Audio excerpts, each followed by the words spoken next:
I can't find anything in here. Where's Rick?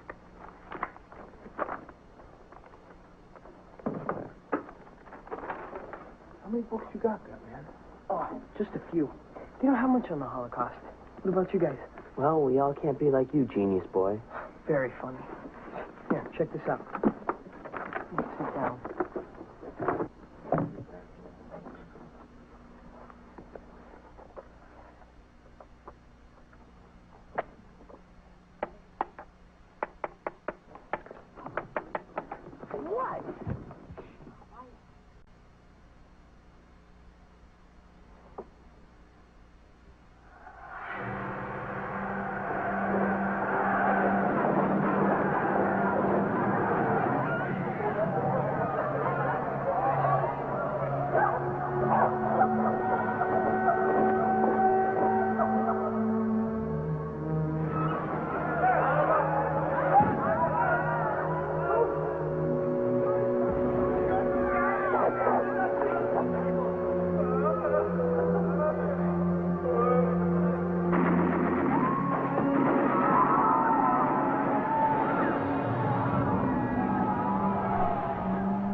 George lived in this huge apartment with servants and all.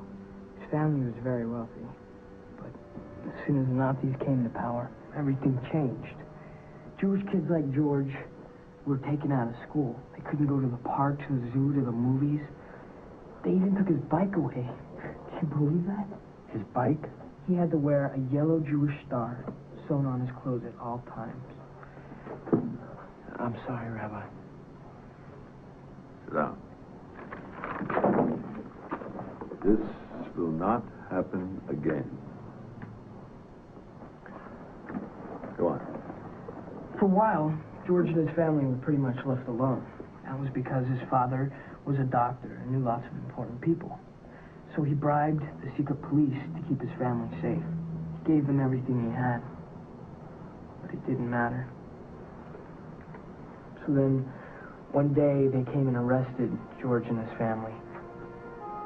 They even got his 10-year-old brother and little sister. She was 8. Man, if anyone tried to hurt my sister. Go on. What happened to them? Well, they were all forced onto a crowded cattle car that was sealed up for 5 days. 5 days. I don't think I'd lasted 15 minutes. It was awful. There was no water, no fresh air. They had to go to the bathroom in buckets. Here. Let's give you some idea how bad it was in there. So then they arrived at a concentration camp called Buchenwald. And right away, the Nazis separated George and his dad from the rest of his family. Can you imagine what that was like? They didn't know if they'd ever see each other again. So then, they put them to work digging graves. But what happened to George's mother and sister and brother? Well, they were shoved onto another train and sent to Auschwitz, Nazi concentration camp in Poland. As soon as they stepped off of the train, they were taken to the gas chambers and murdered. But what did they do to deserve that? Nothing. Their only crime was they were Jewish. Well, what happened to George and his dad? I don't know, that's as far as I got. Well, we'll find out more when we get to the museum. Good work, Rick. Thanks, Rabbi. All right, who's next?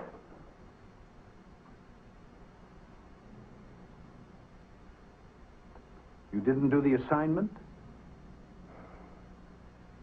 Rabbi, we just didn't get it. Then you should have called me for help. But since you didn't, I'm going to give you help anyway, if you don't mind. No, we don't mind. Sorry we got you ticked off, Rabbi. I'm not ticked off. The only time I get ticked off is when the Mets lose. Then I admit I yell a little. At which point my wife for 43 years says to me, when are you going to give up on the Mets? And the answer is, I don't give up. Now, turn to the back of the book. Hi. Hey, Mom. You look busy. Yeah, I'm just working on this assignment for Rabbi Markovitz. What's it about? You know, things and stuff. Mm-hmm. Children with Starr. Yeah, you know, there's some pretty horrible things in there. Like what? Want to talk about it? I don't know, Mom. I don't think so. I remember when I was in high school and we read The Diary of Anne Frank. What an amazing book. She was so courageous and so young. Anne Frank? Mm-hmm. Yeah, the rabbi told us about her. You know, there's some stories that blew me away in here, too. Oh, really? Yeah, like this one. It's about this 15-year-old kid who wound up in a camp with his parents. Mm-hmm. And listen to what he says. The worst experience I had in the camp was not that I was so hungry, but the humiliation of the people. We were nothing anymore. I was nothing. My parents were nothing anymore. I had the feeling that their word didn't mean anything. I was all alone in the big world of the concentration camp, and I couldn't get out. You know, some of the time reading this stuff about the Holocaust and all, it really gets to me. I know, honey, and I can see how hard you're trying to get past everything. I don't hate Jewish people, Mom. I don't. I just got these weird ideas in my head, and I swear I don't even know how they got in there. I don't either, but sometimes I think maybe your dad and I are partially to blame. I mean, well, maybe we exposed you to some of these weird ideas without even realizing it.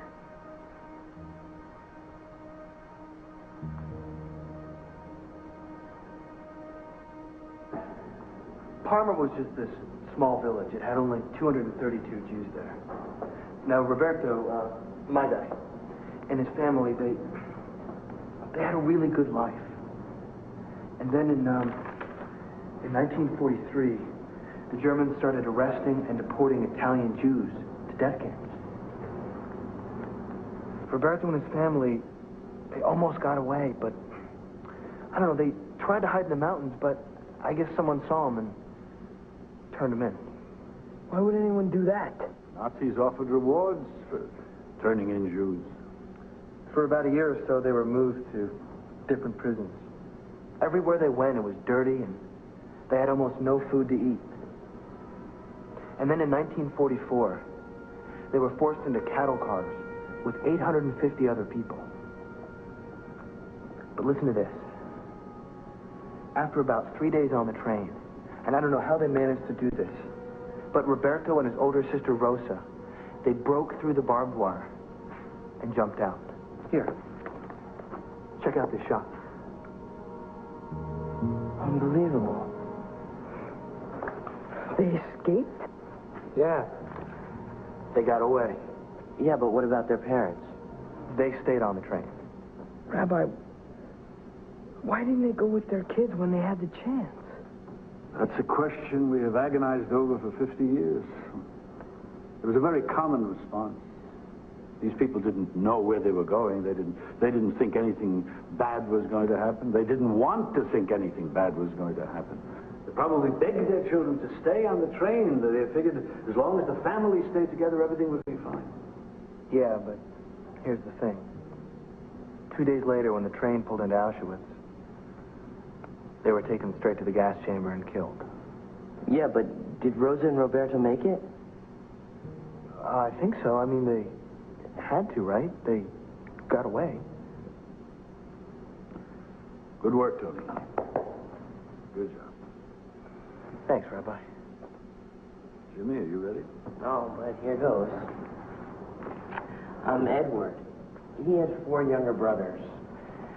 And they all live with their parents in Prague, Czechoslovakia? Prague, Czechoslovakia.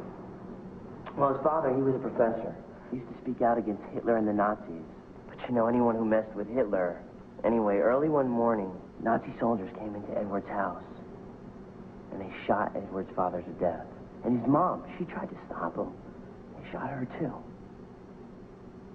Can you believe it? I watched their parents get blown away.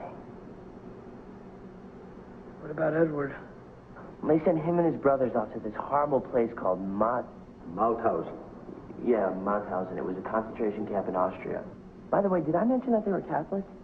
Well, anyway, you know your guy? What was his name? Oh, George? Yeah, how he and his dad got separated from everyone? That's what happened to Edward. The Nazis put him and his brother Milos. They put him to work hauling really heavy loads of brick. But then Milos, he was 14. He got really sick. He had barely anything to eat, and he could barely work. So this one day, he just collapsed, like, right in front of a Nazi soldier. Oh, man. And the Nazi kept on yelling at him, "Get up, get up!" But he couldn't. He was just too weak. And the Nazi just, bam! He killed him. In front of Edward? Yeah, but he tried to help his brother or something. They would have shot him too, so he couldn't do anything. Did Edward ever see his other brothers again? No. Well, what happened to them? No one ever saw them again.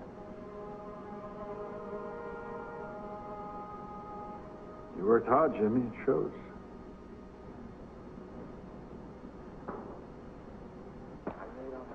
Yeah, it's gotta be a record.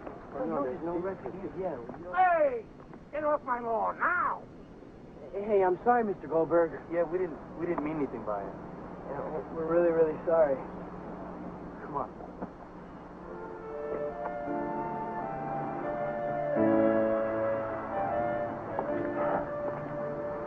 Can I ask you something, Rabbi? Certainly. How did you escape the Holocaust? I was a kid, just like you, when my parents left Romania and came to the United States. It was 1938. Barely made it out. 2 more years, we wouldn't have been so lucky. Did you know anyone who died? I lost 60 members of my family. You know, I just don't get it.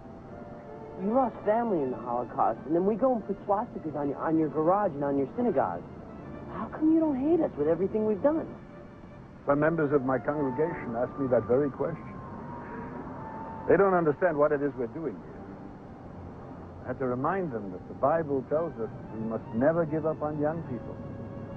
In Judaism, it is literally a crime to do so. Are you saying you forgive us? More to the point, you forgive yourself. Tuesday. Ah, boys. Oh, good. You remembered the passports. I'm afraid I need them. I have to return them. But in exchange, you get these. Edward for you. And George and Roberta. Come on. Inside. Let's go. Here we go, boys. This is where you go in. Thank you. I'll see you later. Oh, wait. You mean you're not going to come with us? I've seen this exhibit many, many times. But what are you going to do while we're in there? I promise I'll stay out of trouble. Go. I promise I'll meet you at the end. Scout Sonic, go. The window display is advertising a book which is fast becoming a bestseller. Mein Kampf. In English, My Struggle. Hitler wrote in great detail of his hatred of the Jews. These views became more dangerous as by the beginning of the 1930s, Hitler had become an influential politician, his name chanted by Nazi gangs as they roamed the streets. By the winter of 1932, Nazi followers were becoming more aggressive, covering walls with anti-Semitic graffiti, attacking Jews and their property.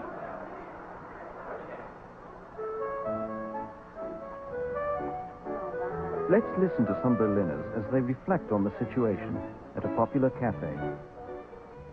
What is happening to Germany?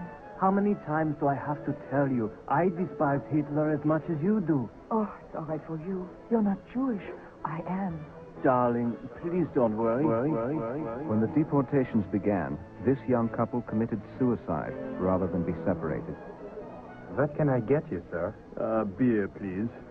You're new here, aren't you? Yes, sir. Evenings only. So what do you do with the rest of your time? I'm a freelance journalist. Then I can get some work. Political, eh? Left wing, I'll bet. Oh, get your beer, sir. This young waiter was the first of the people in the cafe to suffer under the Nazis. In 1933, he was arrested for distributing anti-Nazi leaflets and imprisoned in Dachau with others brave enough to voice dissent. He was never heard from again.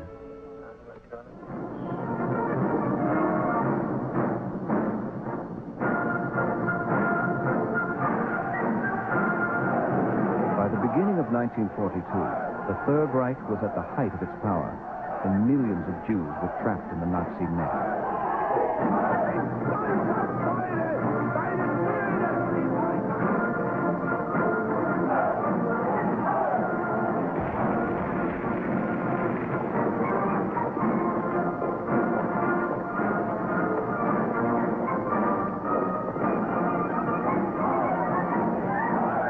Railway lines throughout Europe were used to deport Jews to the death camps.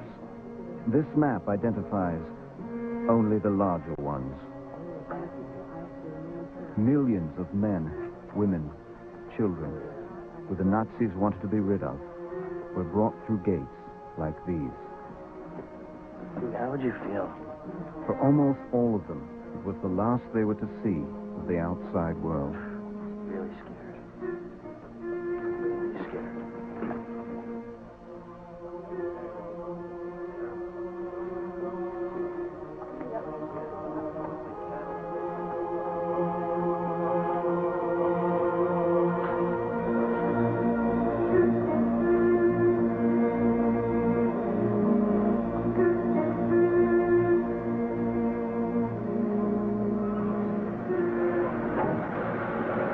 For about 3 years, this relentless traffic of death continued.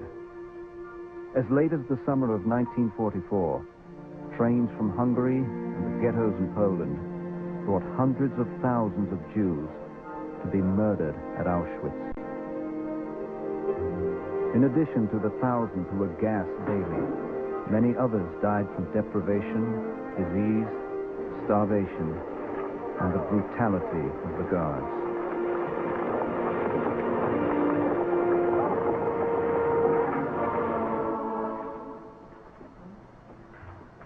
Boys. Well, boys, how did it go? It was intense. I really felt like I was there. I'm still there. I haven't even left yet. It was like I was having an out-of-body experience. We were all there as witnesses. I'm just glad it's over, because I couldn't take too much more. Well, it's not quite over. You still have your passport cards? Time to find out what happened to your young people. Come on. I hope he makes it.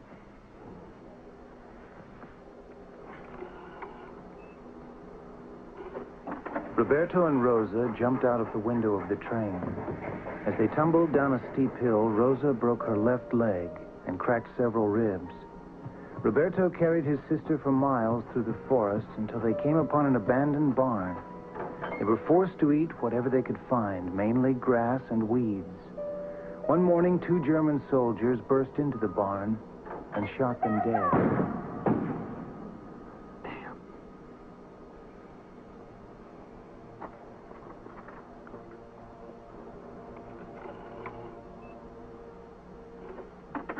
The air at Mauthausen smelled of burning flesh. Emaciated, Edward Demko kept working. The months dragged on. He contracted typhus and was put in an isolation ward with other prisoners. For weeks he hung on. Then one night while he slept, he was lifted onto a stretcher and carried into the gas chambers. The screams of the other prisoners woke him, in time to witness his own murder.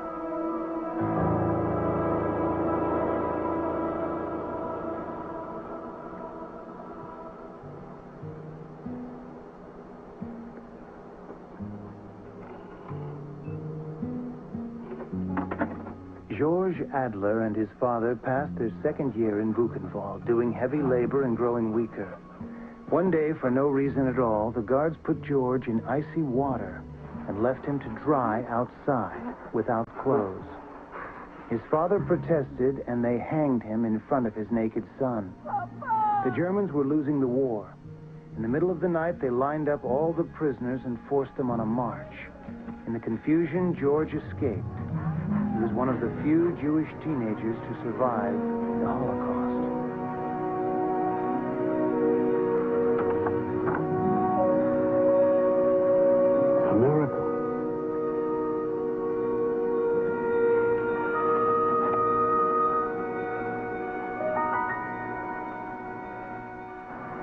Rabbi Markovitz, I don't even know what to say to try to take back everything that we've done. What I need to hear is right there on your face. Take it easy, boys. See you Tuesday at 4.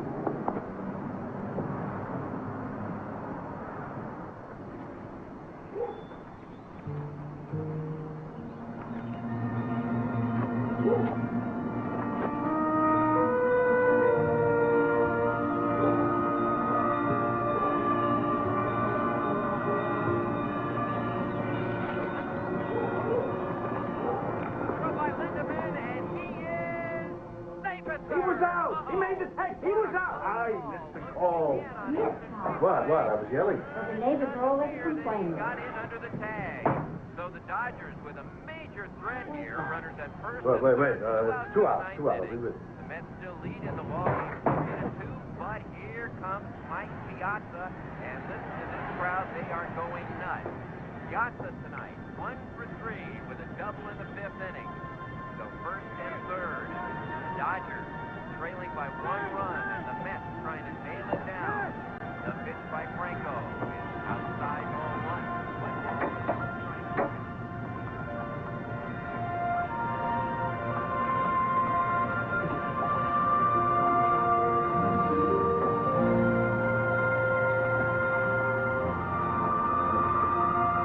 The next pitch is drilled up the alley to right field. That's going to be in there for a base hit. Butler scores.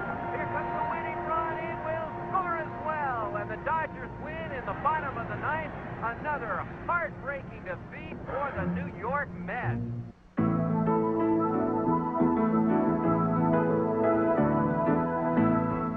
To learn more about the history and impact of the Holocaust, the Library of Congress suggests these books. Children with a Starr by Deborah Dwork. Voices from the Holocaust by Harry James Cargis.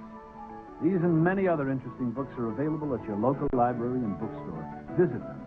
They'll be happy to help you read more about it.